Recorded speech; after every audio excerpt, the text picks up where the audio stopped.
Hey guys, Nina here, welcoming you to another reading from the Ladies of Horror Picture Prompt Monthly Challenge, hosted by Elaine Pascal on her channel, The Godmother of Horror. If you'd like to read along or read previously published pieces, please visit spreadingthewritersword.com or ladiesofhorror.com. In the meanwhile, enjoy the reading.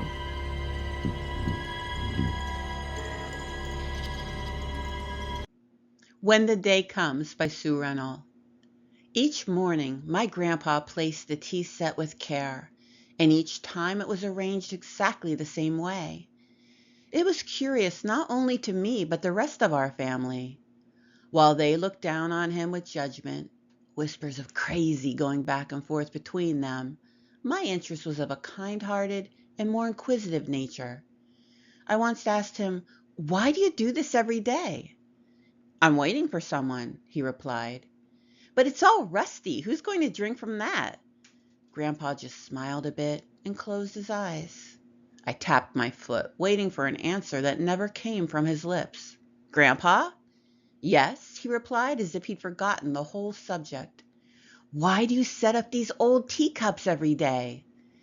He placed his hand on my shoulder, and a single tear fell from his eye. "When the day comes, you'll see." That only deepened my intrigue, so I made a habit of visiting him every single day, to watch, to study, to perhaps learn something from my elder.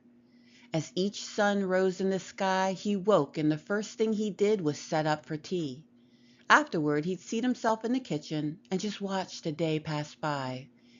He always had his favorite blend of black tea at the ready, but he never brewed any to drink. I wondered who he waited for.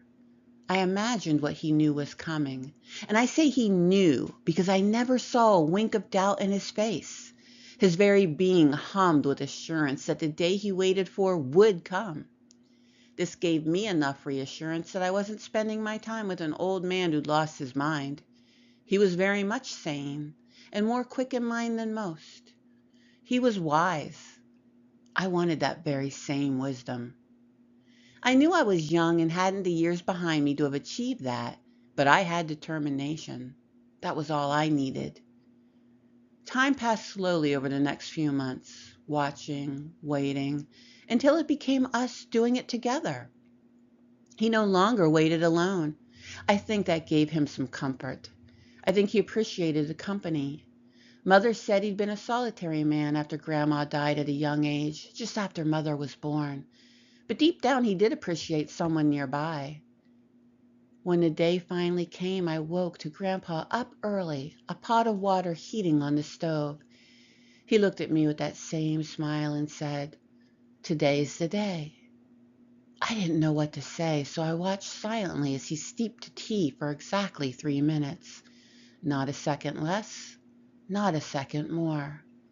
"Perfect," he said as he removed the bags from the pot and poured one serving into each of the 2 cups. Steam rose in the morning sunlight beaming through the window.